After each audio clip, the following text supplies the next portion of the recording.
Welcome back to my channel Videshi Mirch मसाला।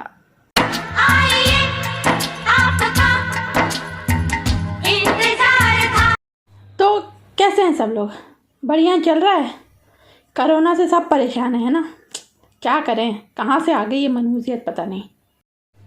हमारे universe में ना एक ऐसी शक्ति है जिससे कोई भी चीज़ बच नहीं सकती।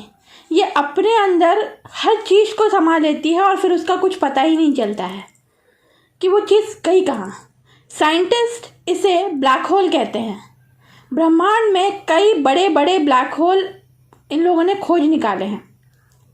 आप लोग सोच रहे होंगे कि मेरे इस रोस्ट एंड रिव्यू चैनल में मैं ये ब्लैक होल की क्या बात कर रही हूँ, पर एक्चुअली मैं कोई साइंटिस्ट नहीं हूँ, लेकिन फिर भी मैंने इस पृथ्वी पर एक बड़ा ब्लैक होल खोज लिया है और इस ब्लैक होल को हम डोनेशन कंपनियां या एनजीओस के नाम से जानते हैं। मैं इन्हें कंपनी इसलिए कह रही हूँ क्योंकि लोगों से डोनेशन लेना इन लोगों ने अपना धंधा बना लिया है। पहले मैं भी बहुत ज़्यादा डोनेशंस करती थी, कोई रिस्पॉन्सिबिलिटी नहीं थी और मेरे पास थोड़ा बफर अमाउंट रहता था, तो मैंने सोचा कि क्यों ना किसी एनजीओ से जुड़कर कुछ अच्छा काम किया जाए। तो मैं एक ऐसे एनजीओ से जुड़ भी गई। मैंने इस एनजीओ को फ़ोन लगाया और इसकी फॉर्मेलिटीज़ के बारे में पूछा, तो उन लोग ने बोला कि आपकी मर्ज़ी है जितना भी आप डोनेट करना चाहें। तो मैंने 1000 रुपीज़ मंथली बांध दिया 2 साल तक।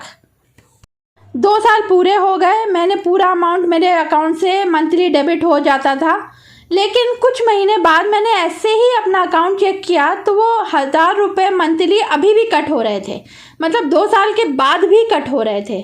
तो मैंने देखा कि ऑलरेडी 5 मंथ हो गए हैं, मतलब ऑलरेडी 5000 रुपीज़ मेरे अकाउंट से जा चुके हैं। तो मैंने एनजीओ को फ़ोन लगाया और पूछा कि ऑलरेडी जब 2 साल हो चुके हैं और मेरे अकाउंट से अभी भी क्यों अमाउंट डेबिट हो रहा है। तो उन लोग ने मुझे जो जवाब दिया वो सुनकर मैं दंग रह गई। उन लोगों ने कहा कि उन्होंने मेरा कंट्रीब्यूशन 3 साल के लिए बढ़ा दिया है। तो मैंने उनसे पूछा कि किसके अप्रूवल से बढ़ाया? आपने मुझे कोई मेल नहीं किया, मुझे कोई फ़ोन नहीं किया, मेरे से कोई परमिशन नहीं ली, तो आपने अपने आप से कैसे ये अप्रूवल ले लिया? खुद से ही ले लिया, सेल्फ अप्रूवल। तो इसके लिए उनके पास कोई जवाब नहीं था।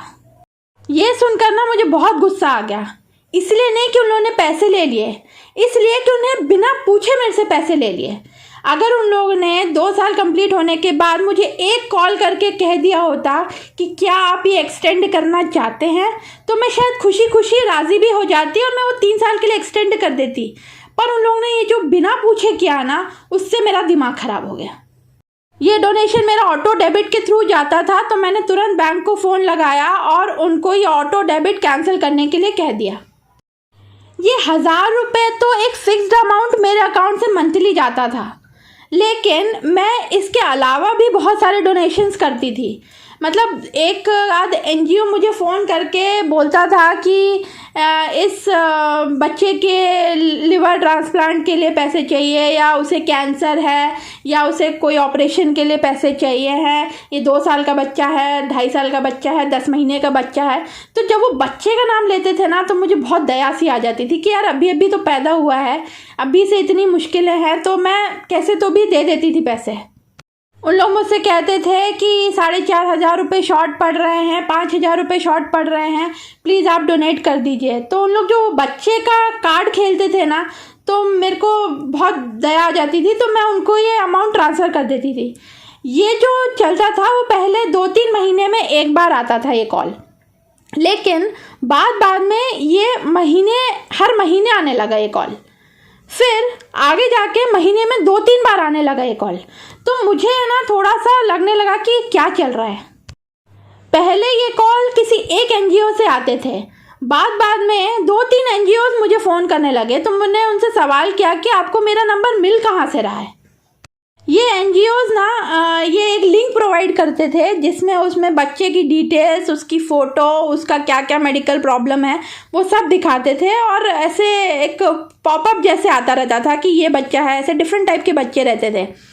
तो उस बच्चे को आप सेलेक्ट करके उसको अमाउंट ट्रांसफ़र कर देना, ये उसका ऑप्शन था। तो मैंने ऐसे कई सारे बच्चों के लिए मैंने पैसे ट्रांसफ़र किए। लेकिन धांधली मुझे तब लगी जब उन लोगों ने, मैंने 2-3 बार चेक किया कि उन लोगों ने सेम बच्चे की फ़ोटो दिखा के डिफरेंट नाम से डिफरेंट मेडिकल एलिमेंट बताई। तो मैंने जब ये 2-3 बार ये चेक किया तो मैंने फिर मुझे लगा कि कुछ ना कुछ तो घपला चल रहा है। मैं पहले ही आइडेंटिफाई नहीं कर पा रही थी क्योंकि इतने सारे बच्चे थे, तो मेरे को है ना समझ नहीं आता था, और इतने एनजीओज थे तो मुझे लगता था कि यार क्या चल रहा है। लेकिन मैंने ये एक फ़ोटो 2-3 एनजीओज में देखी, तब मुझे लगा कि कुछ ना कुछ तो प्रॉब्लम है भैया। और उन लोग ये भी करते थे कि जिन बच्चों का ऑलरेडी ट्रीटमेंट हो गया है उन लोगों का लिंक हटाते नहीं थे, और ना ही उनका कोई लिमिट सेट करते थे। मतलब अगर एक बच्चे के मेडिकल एक्सपेंसेस सपोज 2 लाख रुपए हैं तो वो 2 लाख रुपए लिमिट नहीं रखते थे, उन लोग उसको हमेशा ऑन रखते थे ताकि ज़्यादा से ज़्यादा लोग उसमें डोनेट करें। पर ऐसा होना नहीं चाहिए। अगर उस बच्चे को सिर्फ 2 लाख की रिक्वायरमेंट है तो 2 लाख पे वो विंडो शट हो जानी चाहिए थी, लेकिन ऐसा होता नहीं था। उन लोग इस तरह से कई लोगों से ज़्यादा पैसा निकलवाने की कोशिश करते थे। और ये एनजीओज ना पहले तो ऐसे रिक्वेस्ट टाइप का करते थे पहले आपसे कि यार प्लीज़ कर दीजिए ऐसा, लेकिन बाद में ना ऐसे रंगदारी से बात करने लगे जैसे मेरी ड्यूटी है कि मेरे को करना ही है, मतलब मैं बॉन्डेड हूँ कि मेरे को ये करना ही पड़ेगा। तो उन लोग पहले तो रिक्वेस्ट करते थे, लेकिन बाद में ना मेरे ऊपर ऐसा बोझा टाइप का डाल देते थे कि आपने किया क्यों नहीं अभी तक। अरे भैया मेरी मर्ज़ी है, ये डोनेशन करना नहीं करना मेरी मर्ज़ी है, मैं उसके लिए मैंने कोई कॉन्ट्रैक्ट नहीं लिखा या मैं कोई बाउंडेड नहीं हूँ कि मेरे को करना ही है। मैं भी घर से दूर अकेले रहती थी, इतने खर्चे थे मेरे भी, तो कभी कभार ऐसा होता था कि मेरे पास बफर अमाउंट नहीं रहता था तो मैं डोनेट नहीं कर पाती थी। ये एनजीओ वाले तो ऐसे पीछे ही पड़ गए थे, मतलब ऐसा डंडा लेके पीछे पड़ गए थे मेरे। मैंने कई ओल्ड एज होम्स को भी सपोर्ट किया था और वहाँ से मुझे अप्रिसिएशन सर्टिफिकेट भी आया था। अभी हमारा ये एफबी है ना, वो पूरा डोनेशन कैंप जैसा बन गया है। हर उसमें कोई ना कोई ऐड चलता रहता है डोनेशंस के लिए। और अभी मैंने रिसेंटली एक ऐड देखा था जिसमें जॉन अब्राहम एक बच्चे के लिए डोनेशन मांग रहे थे। वो बच्चे का जो मेडिकल है वो बहुत ही सीरियस है और आई थिंक उसको कुछ 16 करोड़ रुपीस की ज़रूरत है। लेकिन जॉन अब्राहम लोगों से डोनेशन अपील करने की जगह वो खुद भी तो दे सकता है ना पैसा, इतना रईस है, इतना बिजनेसेस है उसके पास, तो वो लोगों से मांगने की जगह वो खुद भी तो उस बच्चे की तुरंत हेल्प कर सकता है। मतलब इतना वेट करने की ज़रूरत ही नहीं पड़ेगी, तुरंत ऑपरेशन हो जाएगा उसका। तो लोगों से डोनेट करके टाइम वेस्ट करने से अच्छा वो खुद ही हेल्प कर देना। अभी जिस सिचुएशन में लोग फंसे हैं, कई लोगों की जॉब्स नहीं है, कई लोग अपनी सेविंग्स के थ्रू ये टाइम काट रहे हैं, मतलब लोगों के पास पैसे की कमी है, लेकिन फिर भी ये लोग डोनेशन हर तरह से डोनेशन मांग रहे हैं। यार अगर डोनेशन ही करते रहेंगे सब जगह तो लोग सरवाइव कैसे करेंगे खुद? लोगों को घर भी चलाना है, उनको खुद की भी इतनी प्रॉब्लम है। अगर भगवान ना करे उनके घर में कुछ ऐसा बीमारी आ जाए तो कहाँ से पैसा लाएंगे? इतने फिल्म स्टार्स हैं, इतने रईस लोग हैं हमारे सोसाइटी में, उन लोग आगे बढ़ के क्यों नहीं करे? टीवी एक्टर्स भी कोई कम रईस नहीं है। इन लोग मालदीव जाने की जगह अगर ऐसे लोगों को हेल्प कर दें तो शायद एक कॉमन मैन पे इतना बर्डन नहीं पड़ेगा। ऐसे ऐड बनाते हैं लोग कि एक आदमी इतना इमोशनल होके पूरा पैसा ही लुटा दे, और लोग है ना उस डोनेशन करने के बाद पूछते भी नहीं है कि वो पैसा गया कहाँ, सही जगह जा भी रहा है कि सिर्फ डोनेशन मांग के ख़त्म हो जा रहा है। पहले तो मैं सही में इमोशनल फूल थी और बिल्कुल बिना सोचे समझे डोनेट कर देती थी, और लेकिन अब मैं वैसी नहीं हूँ। अब मैं बहुत सोच समझ के ही करती हूँ और मैं अपने तरीके से डोनेट करती हूँ।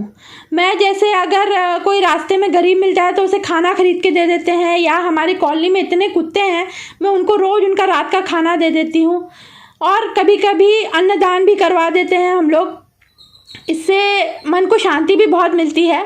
लेकिन अभी ये कोरोना में लॉकडाउन की वजह से ये अन्नदान बहुत दिनों से हो नहीं पाया है, लेकिन फिर भी कोशिश यही है कि लॉकडाउन होने के बाद मैं फिर से वो शुरू करूं। अब मैं पैसे से तो बिल्कुल भी डोनेट नहीं करती हूँ, अगर चाहिए तो मैं सामान खरीद के दे देती हूँ, पर कैश तो बिल्कुल ही नहीं देती। इन लोगों ने मेरे भरोसे को इतनी बुरी तरीके से ख़राब किया है ना कि अब मुझे डोनेशन करने में भी डर लगता है। मुझे है ना ये NGOs, ये डोनेशन कंपनीज़ हैं, इन लोगों से मेरा भरोसा ही उड़ गया है।